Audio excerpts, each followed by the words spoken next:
कराची के इलाके नॉर्थ नाज़माबाद हैदरी की रिहायशी इमारत में गैस सिलेंडर धमाके से बच्चा जाँ बहक और 4 अफराद जख्मी हो गए। धमाके से 2 फ्लैट मुतासिर हुए। इमारत से मुल्हिका गैराज में खड़ी 10 से जायद गाड़ियों को नुकसान पहुंचा और बराबर वाली बिल्डिंग की खिड़कियों के शीशे भी टूट गए। मज़ीद जानेंगे डॉन न्यूज़ के नुमाइंदे मोहम्मद बिलाल से। बिलाल, बताइए।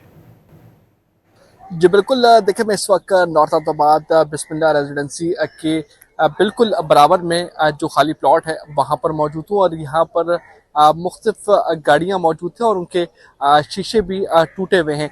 मेरा कैमरामैन आपको दिखाएगा कि देख सकते हैं कि मुख्तलिफ ये हैं वो यहाँ पर मौजूद हैं। यहाँ पर जो मलबा है वो भी गिरा है, उसके साथ साथ जो ब्लॉक्स हैं वो भी गिरे, जिसकी वजह से जो गाड़ियां हैं उनको शदीद नुकसान पहुंचा है। तो अभी तक जो सूरत हाल है वो यही है कि एक ज़ोरदार धमाका हुआ था। धमाके के बाद जो यहाँ पर ब्लॉक्स है वो दूर दूर तक जाकर गिरे हैं, जबकि मेरा कैमरामैन एक दफ़ा फिर दिखाएगा कि खाली प्लॉट है। खाली प्लॉट के बाद एक और बिल्डिंग यहाँ पर देख सकते हैं जो कि ग्राउंड प्लस 3 है और उसकी भी जो ग्रिल है वो भी टूट गई है। तो धमाका जो है इतना शदीद था कि यहाँ पर जो एक प्लॉट छोड़ के भी जो दूसरी बिल्डिंग है उसको भी जो है जुज़वी तौर पर नुकसान पहुंचा है। ग्रिल जो है वो टूटी है, उसके साथ साथ जो एरिया था वहाँ की जो प्लम थी वो भी टूट चुकी है।